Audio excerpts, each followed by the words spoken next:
Yeah, it's the legend, you fucking piece of shit. Well, okay. You don't even like film.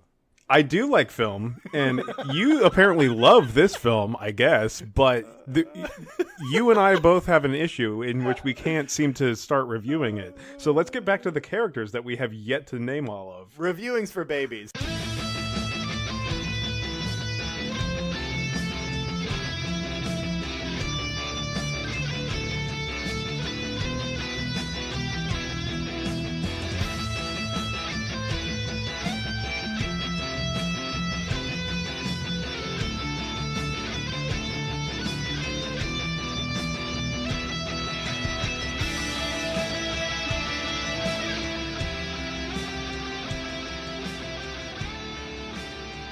Oh, man. Let me tell you what.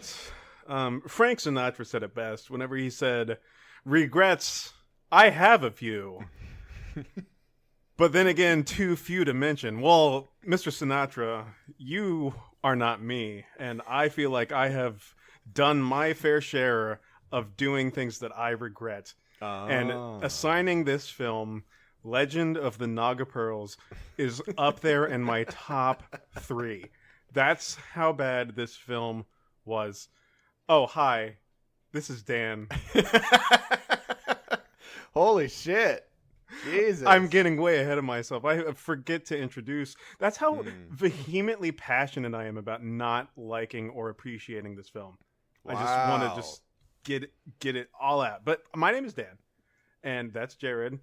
Hello. And we are the Old Boys Podcast. We watch films on Netflix, and we review them, we analyze them, we make fun of them, we kiss them. We sensually massage the film. I don't want to sensually massage this film. Like, there's nothing... Like, this is the one film that comes into the parlor, and it looks really ugly, and you know, like, you're getting paid for it, so you just kind of touch it. But then halfway through the massage, you're like, I can't fucking do this anymore, and you walk out of the room. That's this film. Do you think that happens? I wonder if that's ever happened. Know it happens, thank you. Oh, because it's happened to you? Yes, that's a joke. That's the joke. Is it a joke? Why is there tears coming out of your eyes? Why are you openly weeping? Yes, hello everybody. We watched Legend of the Naga Pearls. The Naga Pearls. 2018, right? Is it? This I don't. year? It's very new. Maybe 2017. 2017. It's a Chinese movie, I think. Yes, it's Chinese. And you look at the cover, and it's got like this weird little squirrel guy sitting in like a treasure chest. No, the squirrel was not on the cover that I saw. Okay. So let's just go with that. He looks kind of silly, and he looks like a puppet. And I'm like, the cover, that's kind of neat. The cover on Netflix is the evil dude, like the devil motherfucker. And that's why I'm like, oh, that looks fucking awesome. Yeah, he looks cool. And you know, this movie seemed interesting. It's like a crazy fantasy epic journey. Expecting Detective D. Yeah, that I didn't mind Detective D. Mm-hmm. This movie was hard to finish. But yeah. Before we get into that too, I wanted to tell you about a movie going experience that I had. Oh yeah, I've been waiting for this. I've been waiting for this. You sent me a text last night, and I'm like, oh shit, this sounds fun. This is gonna be from the Grumpy Jared files. So I went and saw Ready Player One. Ready Player One. Went and saw that movie. It's not good. Well, I know that. Good movie. My girlfriend has read the book, and a lot of people keep telling me how good the book is. Like, I'd be at work, and somebody would mention it, and I'm like, oh yeah, I've never read the book. And they would have the book on them. Like, this has happened. And just hand it to you? Yes, and they'd hand it to me and be like, read this book. Like it was the Bible. And they're trying to proselytize to me. And this has happened more than once with a different person. Like, several different people were like, I have the book right now, read it. Well, see. So I'm sure the book is very good. No. Here's the issue with that. I mean, no offense to anybody who loves this book, but if a lot of people are reading a book and appreciating it, the book's not good. Well, they're doing it in preparation for the film, Dan. That's why.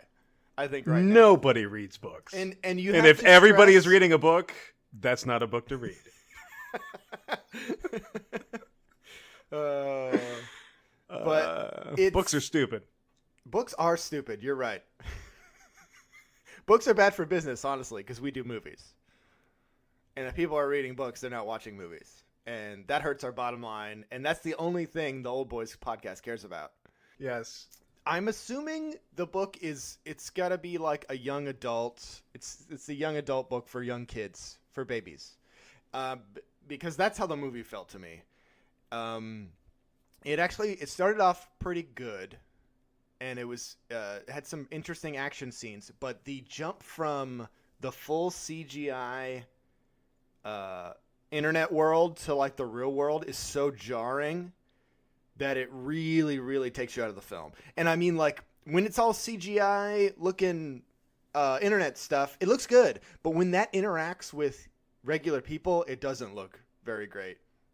And there'd be like really intense action scenes in the internet world or whatever, and then it would cut back to the people in their suits, and they'd be like, "Hey, take this," and then they're like holding something that's not there to another character who can't see them, and it's the goofiest shit I've ever seen.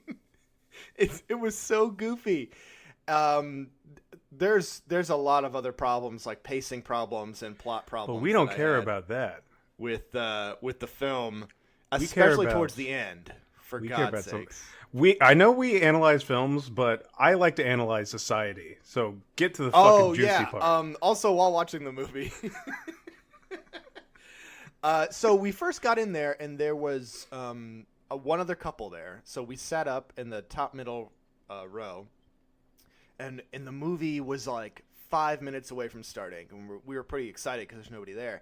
And then this little girl runs in and looks at the theater and goes, "There's no one here. There's no one here." And like throws her arms up in the air, flailing her arms like a crazy person, screaming like very loud. I'm not yelling as loud as this lady was. And then she runs away, and I was like, oh my God. I started having a panic attack. I'm like, what is happening? What is wrong with this lady? When I say like little girl, I don't mean like an 11-year-old. She's probably like maybe, I don't know, 16 to, she could be 16 to 30 years old, but she's just a tiny woman, okay? I don't know. I'm not sure.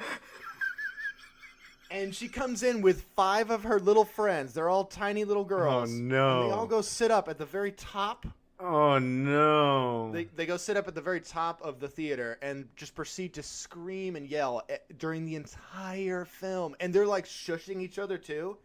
And they're like telling their friend to be quiet the whole time. So then the theater starts to fill up, and we have to listen to this girl just scream and yell at everything. And I was like, fuck. Like, I don't even like this movie, and I have to hear you say this. And I was too much of a pussy to say anything, so. That's how it was with it. Like, I was in a theater with, like, so many fucking teenagers. Yeah. And they just laughed at the stupidest shit, and they were really loud. Yeah, like... Oh yeah, people fucking clapped at the end of this movie. Like, the theater wasn't full, but like at the very end of when the film ended, people were like, "Wow, what a great movie!" They were clapping and clapping, and I turned to my girlfriend and I was like, "This movie sucked." And the same thing when I watched Isle of Dogs. Like, I was laughing throughout that entire film, and nobody laughed a single time. And like everybody just got up and left, and I was like, "Wow, that was a great movie." Wow. So maybe something's wrong with me. No, I feel think like that's something's what's wrong with going it. No. We are by far the superior people. I don't understand. Everybody must Dan. check their social status to Everybody fucking us. loved that movie, and I was like, "This movie is so poorly done. It's just Man, trash. it was so fucking boring." It was one of those like reach for nostalgia type bullshit. Yes, too. the strongest things were nostalgia. The only time I actually felt good nostalgia was when this kid turned into a Gundam, and I was like, "This was pretty cool." Everything else was dumb. Well, actually, they go into the movie The Shining, And I was like, oh, this is kind of neat. And then it got boring really fast because they stayed there for too long. And I was like, I don't know, man. This scene could end at any time. It's just, fuck. Oh. Near the end is really bad. I wish we could do a full review of the film instead of me just saying it's bad over and over again. I don't understand how you can have like a nostalgia trip for like a very famous popular film. Like I can go back and watch The Shining anytime I want to. Yeah. Why is it weird that I have to get my Shining fix from a different movie? That's weird. And the references are literally just people saying the references. That's what's so bizarre about how references work nowadays. And people are like, I remember that, blah blah blah. It's better when you're not just be like, hey, do you remember like in the South Park thing, the member berries, how they make fun of people? We're like, hey, you remember this? You're like, I remember. Like that shouldn't be how that works. But people are just doing that now. And I get that this was a book that came out a while ago or whatever. But this as a movie, I'm sure the book probably does it a lot better. But I don't know. It's just references for the sake of references. Then it's like, why are we even doing this? Because Turbo Kid, I guess, is a better example of how you can do references. Yeah, Turbo Kid was fantastic. And make them relevant to the plot, you know? And not just like... Because you just kind of look at them, and they are integral to the plot almost because it fits, it works, and it propels you into a narrative. Like, hey, do you remember Slinkies? Whoa, Slinkies! Wow, that's neat. Hey, do you remember Slinkies? You're like, yeah, I do. Actually, it's fine. Don't worry about it. Why do I need to be nostalgic about Slinkies if I could just put in Ace Ventura: When Nature Calls? Yes, I thought you were gonna say put in a Slinky up my ass. Well, that too, because isn't that how everybody watches Ace Ventura: When Nature Calls? With a Slinky up their ass? Yeah, and then like they put that Slinky sing on repeat, and then sing along with it and run around the house. God damn it! Everyone loves a Slinky. God, that's a classic film. But yes, one of the worst theater experiences to where like I don't want to go to the theater for a while. Oh yeah, I've had plenty of those. It was fucking terrible. I've had plenty of those. Holy shit. But speaking of one of the worst things, let's review one of the worst movies we've ever watched on this podcast. Wow. You really don't like it as much? Okay, so here's my first impression, guys. Yeah, let's hear it. Garbage. You know that whole thing that you hate about like, you know, if the rules of the universe are not explained, like the Crouching Tiger, Hidden Dragon shit. This film, I normally give that a pass. I couldn't pass this film. It was too establish the rules and then follow them. And if you break those rules, you better have a good reason or explain how you could. Instead of just be like, I can fly, and then it's I don't know. So like, I am going to openly admit to you that I didn't take notes on this film. Oh, you son of a bitch. And I probably forgot a lot of it because I lost myself so quickly because it's almost 2 hours long and it felt like it was 3. Do you want to hear something insane, though? Yes, please. I had an easier time watching Legend of the Naga Pearls than Ready Player One? Ready Player One. What? Yes. What? Yeah, this movie kind of just went by for me. It actually went by pretty fast. Here's where I don't understand why. I was like, oh wow, okay, this is good. I thought this was gonna be a fucking train wreck. What are your impressions then? It's okay. This movie's all right. Wow. I mean, it's definitely got some dumb shit in it. And it doesn't need to be there. And by the name of what is it, Oka, whatever the fuck that. Yeah. The armadillo is, like, you know that creature I was saying that was on the cover of the film? That fucker needs to go. Yeah, he doesn't belong in the film at all. Get rid of him, he doesn't need to be in the film. Yeah, the movie jumps up 10-20% on Rotten Tomatoes. Like, it's average. Well, and see, that's I completely agree, and that's like the most unfortunate thing about this film is like, in the first 5 minutes he appears on screen. And then you realize that he's a sidekick to the main character, and you're like, "Oh no!" Oh, Well, no. Dan, give us a quick rundown of the plot, if you can remember. I will try to help you. can remember this bro. I don't even the king of thieves, but we don't know that, or the god of thieves. We don't know that until like later in the film. But he has some kind of weird, I don't know, handicap where his hand glows blue. Yes, handicap. That's a great way to put it. He's disabled by blue light. Yeah, he's disabled by blue light. It's the what are they called? The death lights or whatever. The deadlights. Yeah, deadlights. The deadlights are coming out of his hand, and basically there's this prophecy of something where there used to be winged people and they were at war with humans. Yes, and they got their power from a combination of the Naga Pearls and the Eye of the Sky. And some other bullshit lore. The Eye in the Sky news team, yeah. To tell you the weather. Absolutely. I was thinking more the Alan Parsons project.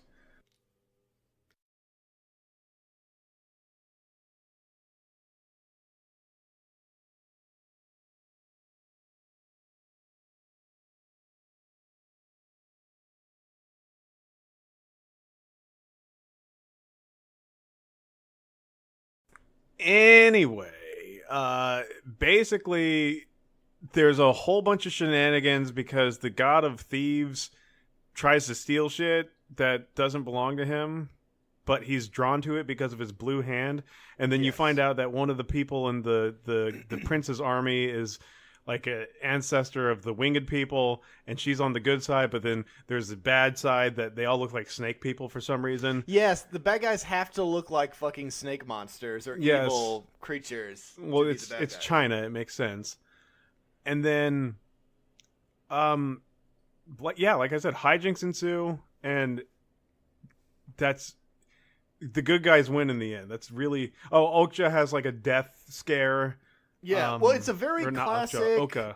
It's just a classic adventure with all all the like characters meeting up, and then they go on a little adventure to save the world. But it's just been done so many times before in a better way, in a more engaging way. Like China has this habitual idea of what a narrative is, and it's like all these people meet up and they go do their thing. But like I'd much rather watch Police Story or any other Jackie Chan film, because to me those narratives are much more engaging.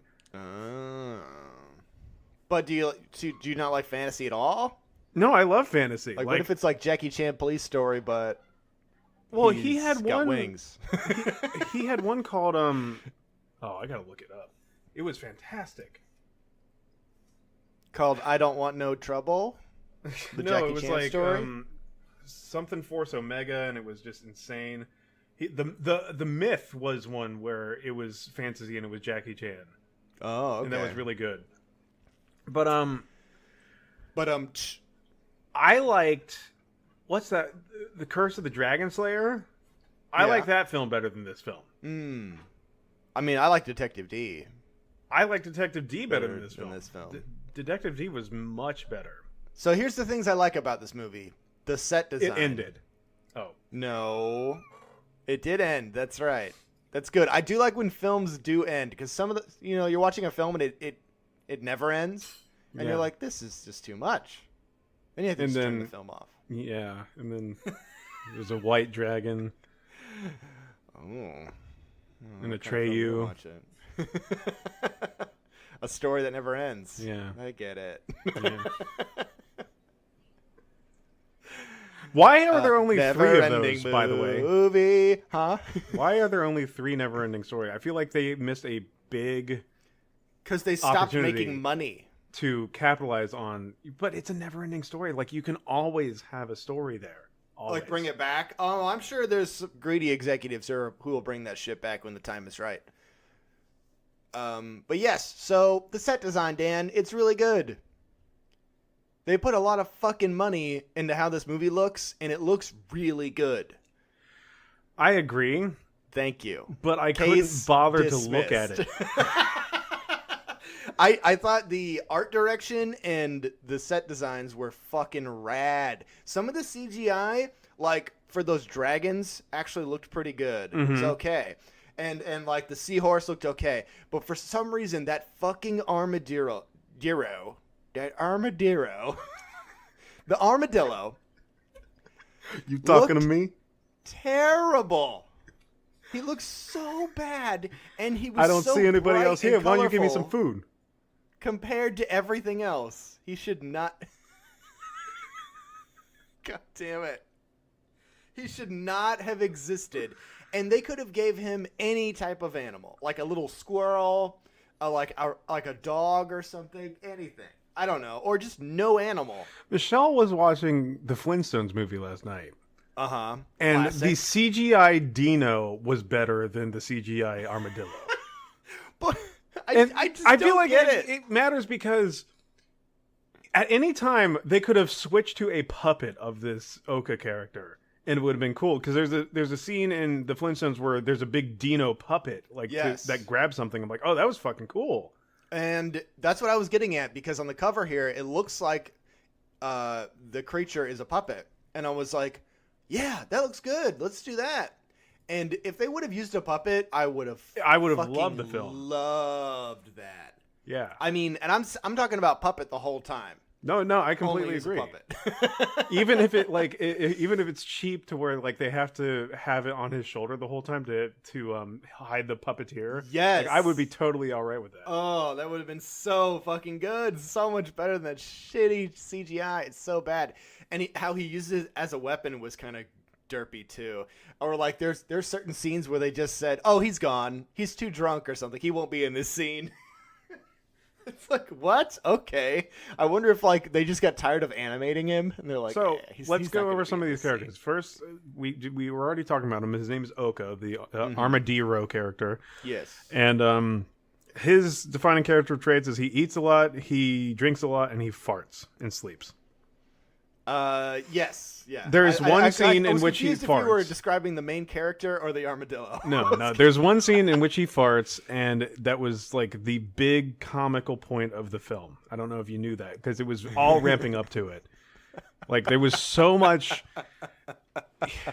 You know, in comedy films, whenever like you can tell really there's funny? a big punchline coming, Like when they're really good. Well, no, in horror films, it's the same way. It's like you know, like they're going through this small corridor. You don't know what's going to pop up behind them. The jump scare. Oh yeah. no. So this was a jump comedy scene. Fart.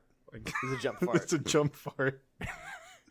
And we get a good jump fart twice in the film. And the second jump fart is probably one of the best jump farts, top 10 jump farts I've ever seen in film. Well, let's describe some of these characters. Yeah, well, Oka is he's the armadillo. Yes, next he's an armadillo is guy. the god of thieves. He He's is just the thief. a lazy I mean, piece of shit. I never remembered his name. Yeah, I don't remember anybody's name. He's a lazy piece of shit. He's like really crafty, really wily, really set back by his blue hand helmet. Well, here's the deal. I actually found him entertaining as the comic relief on his own. Like, if he was just the funny guy who doesn't take anything seriously, I was fine with that. And sometimes it worked and sometimes it didn't. But for the most part, I didn't find his character to be annoying. Well, okay. And I found him more enjoyable without the armadillo. There is a cultural barrier Uh-huh. in terms of the treatment of genders via, United States and China. Yeah. And he was extra pervo to the female lead. Yes. Which was, it can be unsettling in certain areas. Not in a way that, like, it's gross, but, like, in a way that's like, all right, we get the joke. Mm-hmm. Like, it may have been funny the first time, but now it's like, that's all you can do? Because I don't know. It's like, I didn't quite understand it. Well, it was easy for me to just think of him as immature or a child. Well, yeah. And how she but would just how kind of smack often him around. do you want to be, around a child who's making the same joke? Because they think it's hilarious. Well, the whole thing of him like coming up with those plans, and he's like, the plans are perfect. He's like, I have a plan. And it's a perfect plan. And then he'd do the plan and it was something really stupid. That was pretty great. Yeah, I'll give you that. I'm just saying he could have been way worse. He could have been unbearably awful to deal with. So there's a lot of stuff about this movie that isn't the worst thing I've ever seen, but it's mediocre. And it's sad because, like I was saying, the art direction and how this movie was constructed, it looks really good. And I feel like it's well acted for the most part, as far as I can tell. Well, and I know feel what I mean? Like, I don't yeah. really know Chinese, but no, I'm pretty sure felt it like is. it was well done. It does. It does feel like it's well acted, but I feel like this is kind of symptomatic of the thing we were talking about before, where you have all these big budget American features that are marketed specifically to China, and like this is a film that would just do well in China, like you know. Easily graspable narrative, just watered down, and just let's dump money into visuals because that's what we want to see. Lots of fights too. Lots of fights, and some of the fights aren't that bad. No, some fights weren't that bad. The camera work, that's what really took me out of the film for the most part, because they were not filming fast enough, or they were filming too fast. There was something off about the fights. Really? Yeah, they didn't feel natural. Like they were like fast forwarded or something. I don't know. It's weird. The fights were filmed sometimes too close. Yeah. I do like more of a wide shot to get all of the action, and they usually film close like that when they're trying to hide certain things about the fight to make it seem more interesting. I mean, the Transformers movies do that because the fights are so fucking boring and terrible. The guy literally shakes the fucking camera and like zooms in on someone's leg, so you can't fucking tell what the fuck is going on. This movie does it way better than Transformers, but for the most part, I liked the framing of the fight scenes. But yeah, like you were saying, or like I was implying, pulling out every now and again is you should pull out. That's all I'm trying to say is, guys, come on, let's pull out. But there is a scene where they fight in a prison cell, a very tiny room. That was cool. And the way they framed the shots was pretty awesome. I was like, but how that are they was filming like a fight scene in a prison cell? Have you seen The This is Raid crazy. 2? Or have you seen the first Raid? Yes, I have. But you've seen The Raid 2? I haven't seen the sequel. So the sequel, there's a scene that's almost exactly like that, where he's fighting somebody in a bathroom stall, and it's fucking amazing. Yeah, and it's like, how do you film this? But they did it somehow.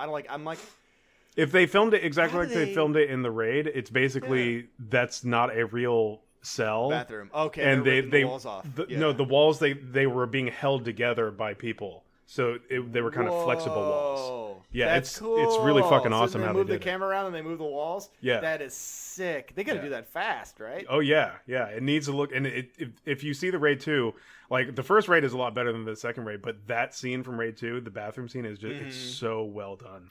And we all know Dan loves bathroom scenes. Oh yeah. Ever since I saw Pink Flamingos as a wee boy. Top 10 bathroom scenes. I wouldn't even call that a bathroom scene. Can we do a top 10 crazy cross-dressing lady eats shit scenes? Yes. Pink Flamingos. That's it. Yeah. That's it. Just that. Divine eating shit. Oh, that's such a good title for something. Divine. For your life story? Yes. For your tombstone? Yes. Oh my God. I know I'm sad that this movie hurt you that much because, I mean, I don't love it, but I don't think it was the worst thing I've seen this year. I honestly think Ready Player One is the worst thing I've seen this year. Good thing I was never interested in Ready Player One. Let me say that. Holy shit. Oh, also in defense of going to the theater, because I know we've had this conversation before where you're saying don't go. But there are indie theaters out there. And other those aren't theaters. Those are heavens on Marvel earth. or Disney or whatever. Yes. Like the Tower Theater that I go to. There's one in Orlando called the Enzian, which I saw. No, I didn't see it, but they played Stop Making Sense there that I really wanted to see. Oh, that's awesome. What have I seen there though? I saw they played Hot Fuzz there. That was really cool. Mm-hmm. But yeah.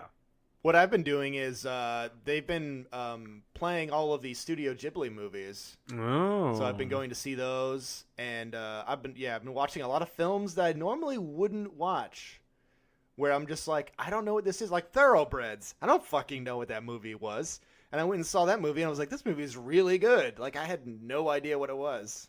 And it was so pleasantly surprised. We have one down here. The Tampa Theater does that, and they'll do like classic nights, but then they'll also do all the limited release things. So, the last Halloween they showed The Exorcist, and then Linda Blair, the Regan, the little girl, she did a Q&A afterward. Oh wow, okay. So I missed that, but like it was $40. So there's Raven, who is a Raven. half-winged person who lost her wings because she didn't drink enough Red Bull. Boom! That's called comedy. You're welcome. Holy shit, I'm so funny and interesting. Anyways, Raven's there. She's the girl in the movie. You have Hurley, who is the doofus of the group, who's like the prince of the king or whatever. I don't know. Here's my Prince question. Ali. We're just going to review Hurley right now. Yeah. Where did he come from? Why is he there? So Can you answer king? either of those two questions? The king. So he kind of like he's hiding in the background during some of the king scenes where they're like, King, the evil bird people are attacking. And he's like, oh no. And they show some dude in the background. That's supposed to be him, but I couldn't put it together at first. And then they finally explain who he is. But he's okay. He's just kind of like there to have another person. I don't know. His story was kind of interesting because he feels like people look down upon him a lot, I guess, and he's trying to prove himself. So I'm like, I can understand that as like a plot, I guess, as motivation of why he would do shit. And then we have this other guy who should actually be the main character, Tiger, or who I'm calling Tiger, because do you remember the scene where? So okay, let's go through the intro real fast before I finish the characters. We have the thief is doing thiefy stuff in the market, and he gets caught by a man who's like, you should stop thieving. And he's like, I am the thief of thieves. I cannot stop thieving. And he's like, well, I will fight you with Kung Fu. And he's like, I will fight you with Kung Fu. And they fight. And then he beats him up. And then he gets surrounded by dude bros. And they're going to arrest him. And a woman comes out who is in all gold. A very interesting, weird character who speaks in a weird, like, God voice. And she has another weird dude with her, and she's like, I want you to go steal this ancient relic from the prince. And she's explaining this plot. Did we ever go back to her? Never. That's what I'm getting at. She is gone and is never mentioned or even a frame given to her. I completely forgot in the rest about her. Of the film. It felt like cut content because she was so interesting. I'm like, whoa, is she the villain? Nope. Bye. You're Salami. gone. Yeah. I ain't seen nothing since 1962. That is for real, not for play. And that bitch is gone. And also, she's explaining her evil plot to steal from the prince in front of 50 other people. Yeah. Did you notice that? I did notice that. So he gets captured, and her thing is like, hey, I won't kill you if you do this job for free. Which he could just run away and leave. Like, he doesn't have to do the job. But he goes to do it, and he infiltrates the palace. And while he's going to steal some shit, the villains show up. And there is... they have goofy Snake names. Lord. It's like Thunder and... Lightning and whatever, but these characters don't have names. There's creepy lady with a goofy chin lady, because she's got this like weird fungus growing on her chin that kind of looks like a beard. I don't know, it's disgusting. And she moves like a snake and is weird. Even though like a lot of characters move like snakes, but they're not supposed to be snake people, like Naga or whatever, or like Naga Pearls. Those were just people that got killed and we never see them again. I think it is implied that the thief character is a descendant of the Naga or whatever, but it's never shown or really explained that well, because it's just all about the winged people and humans fighting each other. So that's the subplot from disc 3 of Legend of Dragoon.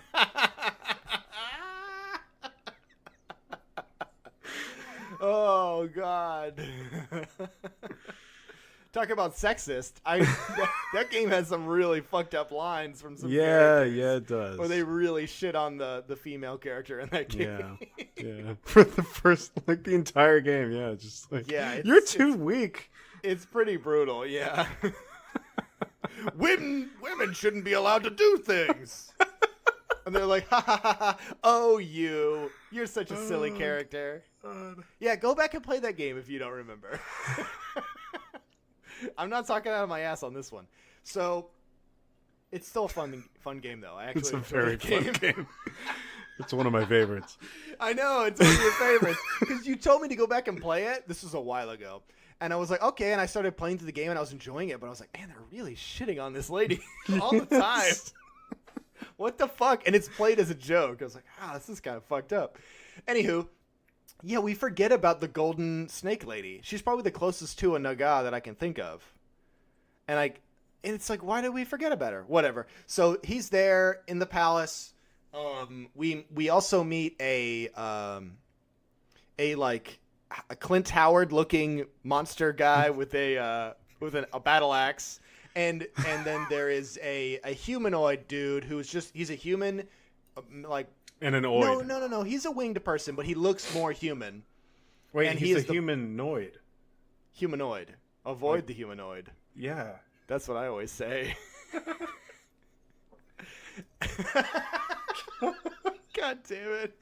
I've never put that together until now.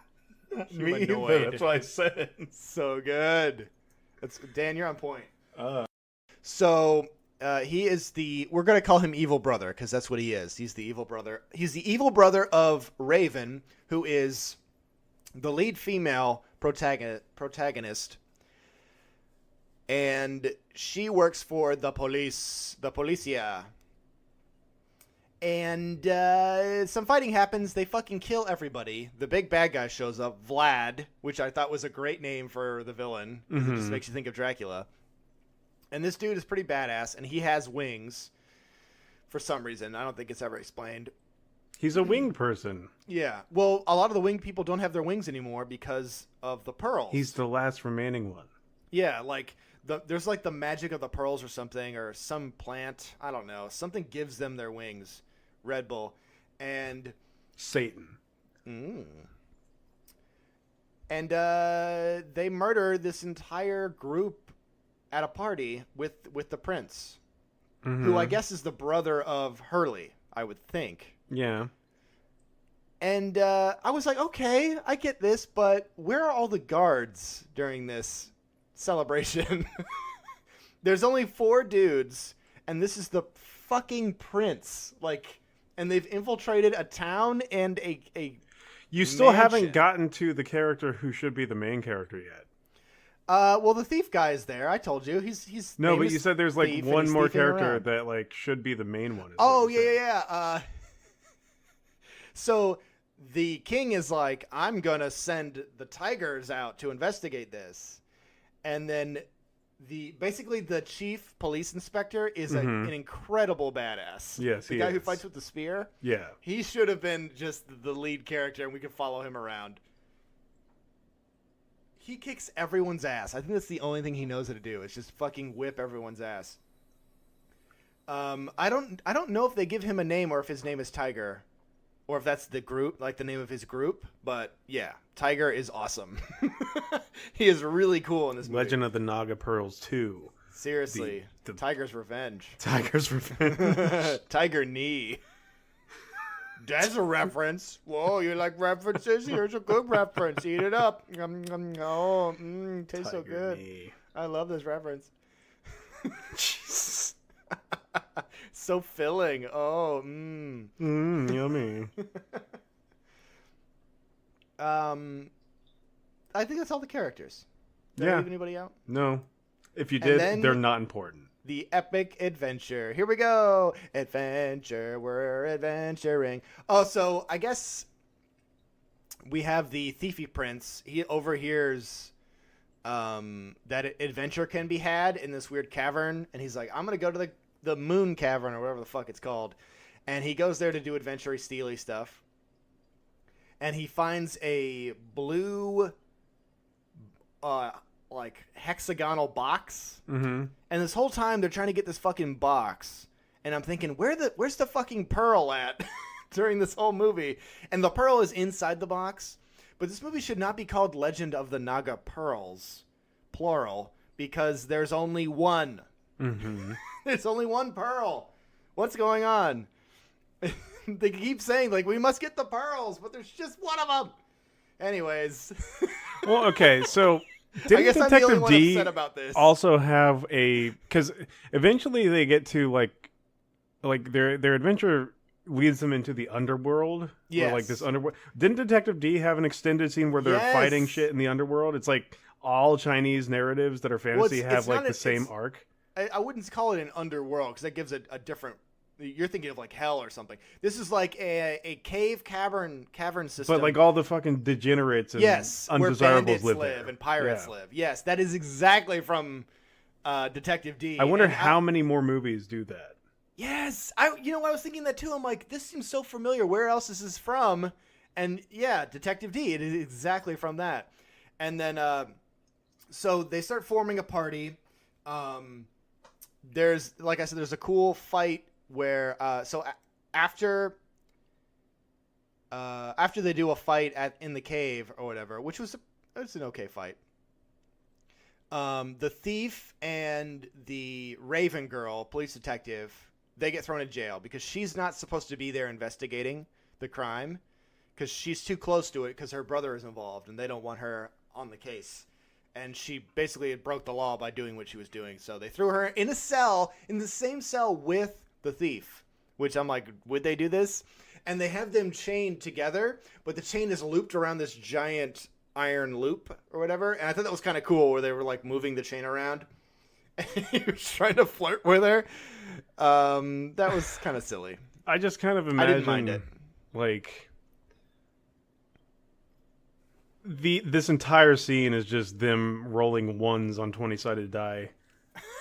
Yeah. It is very like D&D. It is a classic. This whole thing is a classic D&D adventure.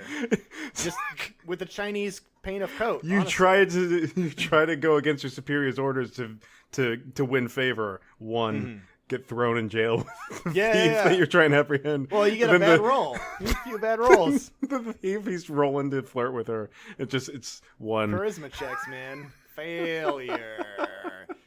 And then we get the prince who comes in. You are sneaking around with your armadillo. Armadillo. Roll a 1 for him not to fart. Oh, no. I mean, roll a 20 for him not to fart. Yeah. You'd have to roll a 20 to get him to not fart, for sure. Oh, we forgot to mention while he was sneaking around in the palace, the fucking armadillo farts, and it's a really funny scene. Did we forget everyone to mention laughed. And everyone was laughing so hard, and it was so funny. We forgot to mention it.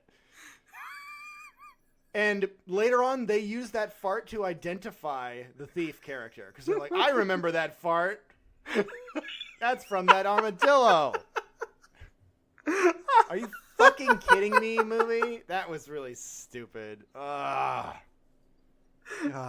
Somebody wrote that in a film.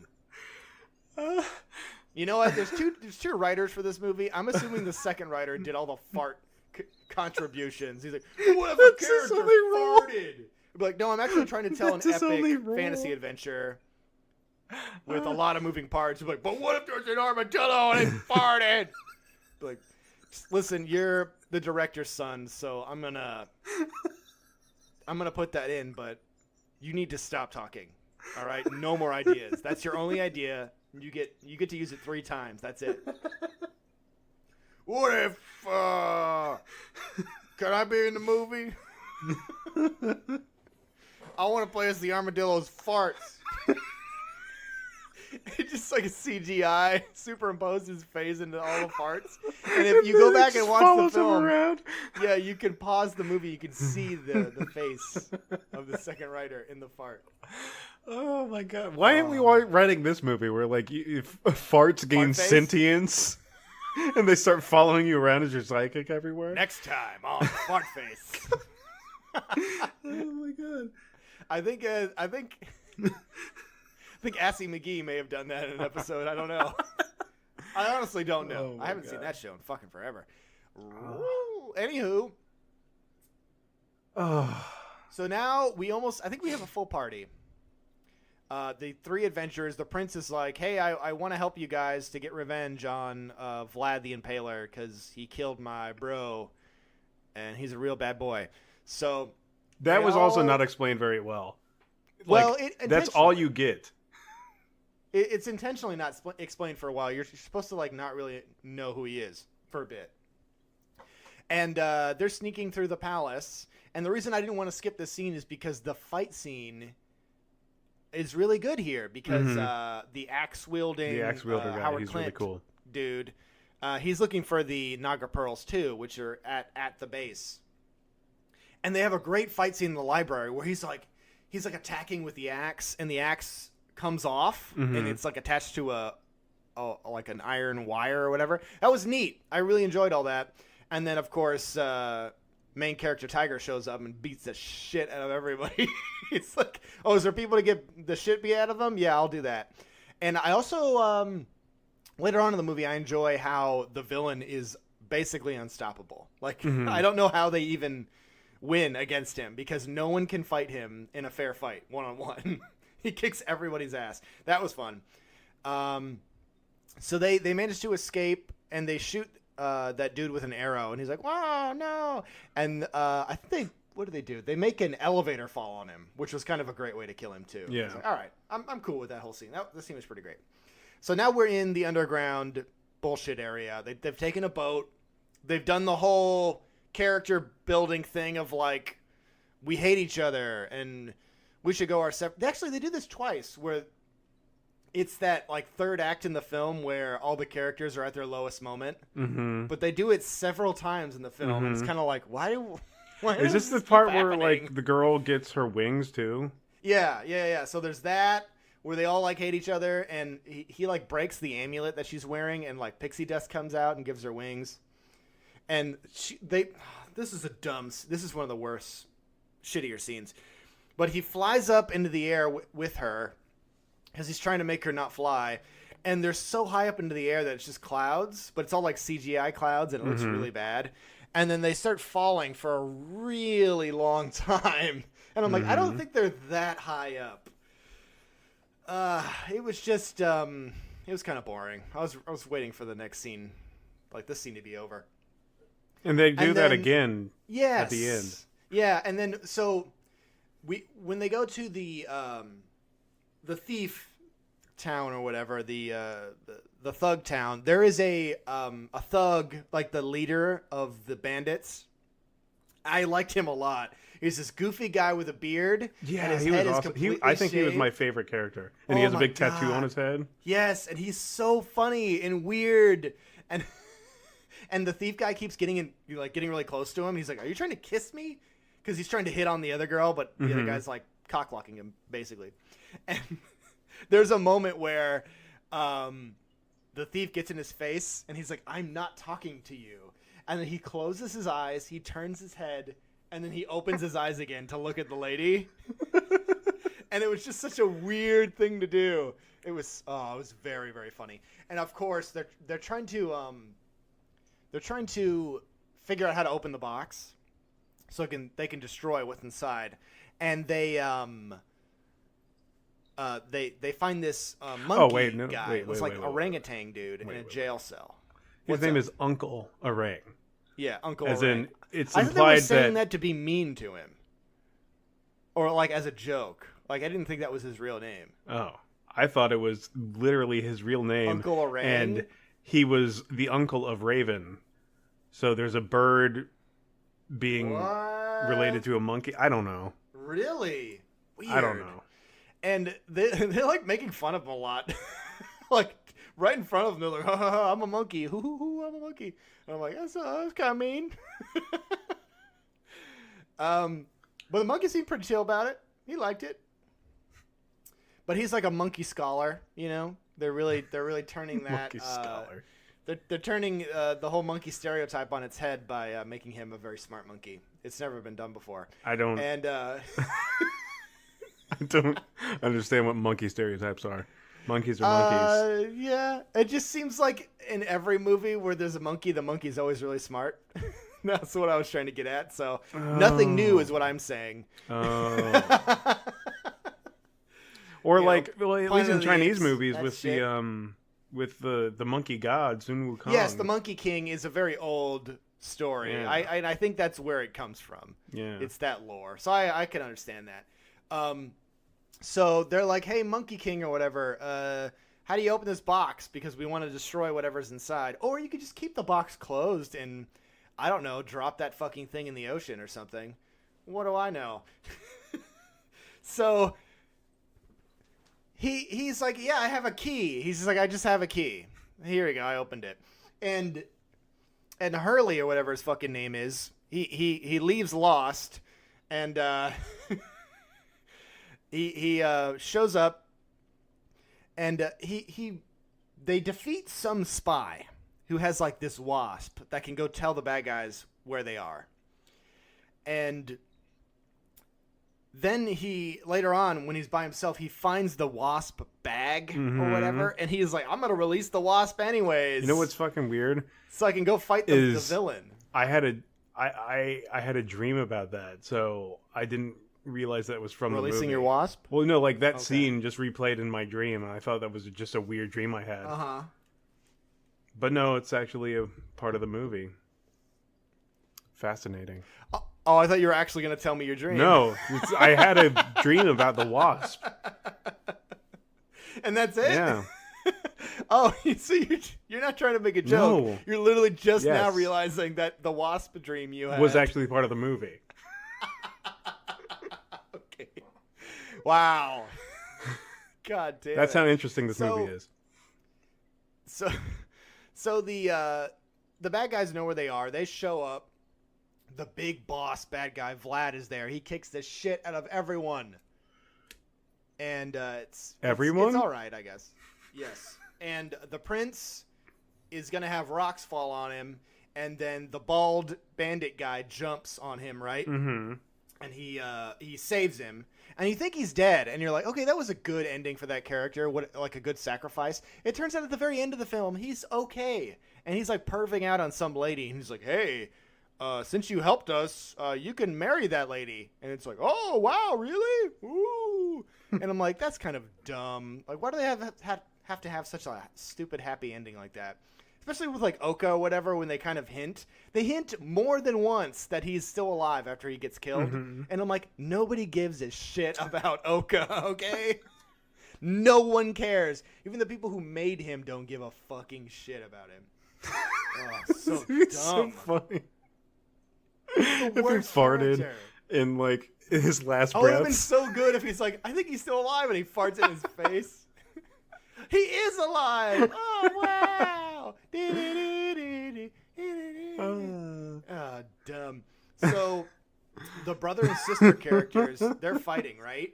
And they take her into the water. Like he takes her into the water to drown her, and he wraps a fucking rope around her neck, and he chokes her to death, leaves her there, and then the thief comes in and saves her and takes her out of the water, and she fucking lives. But I actually looked this up, and you can drown and stay alive for like over an hour and still be alive. Really? Depending on how cold your body is. Interesting. So if your body is like put on ice and they shut off your heart, they can bring it back. Wow. So that scene wasn't as ridiculous as I thought it was. Because I'm like, can you be choked to death underwater and still be alive? Apparently you can. It's something about your body becoming warm that kills all your brain cells, and then you can't be revived. Wow. So I don't know if your body's on ice, I guess. She's like, I don't know, kind of supernatural in terms of She being. is, yeah. Yeah, she is a weird wing person. But, I mean, as far as we understand, their physiology is almost exactly the same. Really? As far as we understand? Yeah. Who died and made you the top scientist on winged people? Well, at the beginning of the film, they did a strip search, and they had diagrams, and they showed us how all the parts work. Oh, I see. That must have been the parts I skipped. Did they say, when he was on that boat with her, and he was like trying to heal her or whatever, and he sees that she has the wing, like the cut off wings, did he say there were wing slits? He's like, you have wing slits! I don't know. I thought that was a weird thing to say. I want to meet those wing slits. So then you think, okay, the characters, this is another pretty low point. And then we have another scene where the thief guy is like, I hate you guys. I don't want to do this anymore. I only wanted to know what was up with my weird blue hand. So I'm leaving. So he saves this woman just to tell her, I'm fucking leaving you guys, which I thought was weird. because it felt like they were all still a team. I don't know. And then they get on the boat. You got the prince and Raven are on the fucking boat together. This is the next fucking scene, Dan.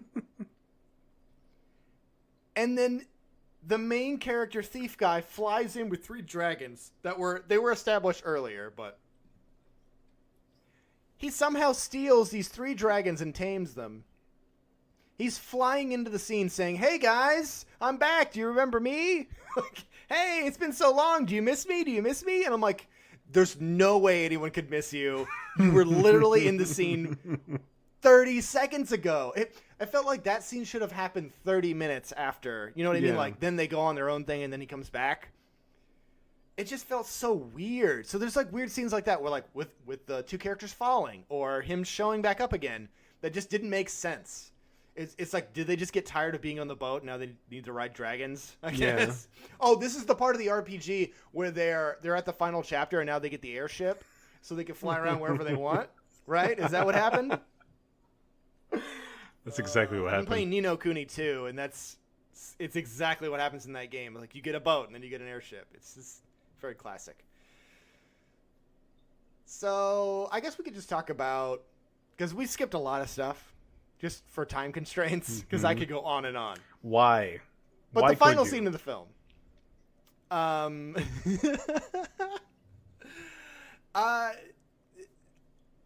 The thing I want to really talk about is the villain gets to this doomsday device with the Naga Pearl, and when he uses it, it summons these like bug demons out of the sky, which I thought was cool. Mm-hmm. I don't understand what the fuck these things are or why they exist, but he uses the Naga Pearl, and these things start pouring out, and they are like, you know the whole scene where it like flies up to the dude, and he's like, whoa, he's like playing with it.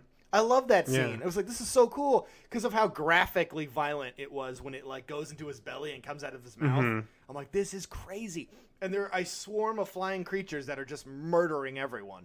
And I was thinking, okay, this is a great plan for the villain. I get why he's doing this because he wants to kill all the humans so he can rule. But first of all, are there any more wing people for him to even rule? I don't know. Secondly, will these evil bugs kill him? Can they be controlled? Because it seems like they're just killing everyone. Like, I don't think he thought this through because, like, these bugs are going to fucking kill him too. And none of those questions get answered. Maybe he's just like an anarchist that's just like death to everyone. Yeah. But then, so we have a final fight scene with, that could be. No, but he wants to rule everything, though. He definitely doesn't want that. He doesn't need that many people to rule. Just maybe one, just on a leash. I guess so. And he has a fight scene with the tiger guy, and he loses, which made me very sad. And then the prince and Raven fight him. I think Raven kills her own brother, and it kind of happens pretty abruptly. The weird beard-chinned lady, she gets beat up by like the prince or something. She gives up. She doesn't even get killed, so she gets arrested, and then we just forget about her. So at the very end, it turns out the main character's blue hand. He can like use it to touch the crystal because no one else can touch the Naga Pearl, and he pulls it out like you do, and saves the day. It stops the whole doomsday machine. All the bugs get sucked back into the vortex. He struggles with it though. Like, for a long I feel like he struggled time. too much if he's the only one that can touch it. Yeah. Because while he's trying to get the Naga Pearl out, the villain is trying to kill him while the other two are playing defense. And it was a pretty decent fight scene. I enjoyed it. But what was silly is like once he pulls the pearl out, this energy shoots out. So like it's implied that the main character might be dead and Oka might be dead. But then at the very end of the film, the monkey guy comes back, I think. Somebody explains this. And they're like, oh, the residual energy from the Naga Pearl can bring people back to life. And I'm like, wow, isn't that convenient for the plot? Like, what a really great thing that we could have established earlier that would have made this more believable instead of just He's back to life. I don't know. So everyone there, does that mean that everybody, like all the people who were killed, came back to life too? I don't think they showed that. No, they didn't. But also, Dan, if you stay towards the very end, you'll realize that, you'll love this, that the villain is still alive. Oh, no. Wow. That's crazy. Yeah. Yeah. Yeah. I think that's a good final thought. I don't even need to have mine. I don't want to ruin the magic of that. That is our final thoughts. So, Dan, I do have a few movies. Ooh, a few movies. That I actually have research that I've done instead of just me randomly picking a film. Ooh. Like I normally do. So, would you like to see a kind of a white guy is the new samurai movie? Would you like to see an anthology film, or would you like to see a comedy? Let's go with Outsider. So, white guy is the new samurai. Because I do want to watch that for sure. An American soldier imprisoned in post-war Japan enters the dark world of the Yakuza. Oh! Starring Jared Leto. Oh, yes. Adopting their way of life in repayment for his freedom. White guy shows the Japanese how to be a samurai killer dude. Well, guys, I hope that was something. Please be precious to your Naga Pearls. Rate us on iTunes. Cherish them. Give us 5 Naga Pearls on iTunes. Yes. Tell us hold them tightly. How much you love us. Fart in front of a loved one and make their day. You know? Yes. Just be stinky to each other. Thank you. And Dan, you have the final word.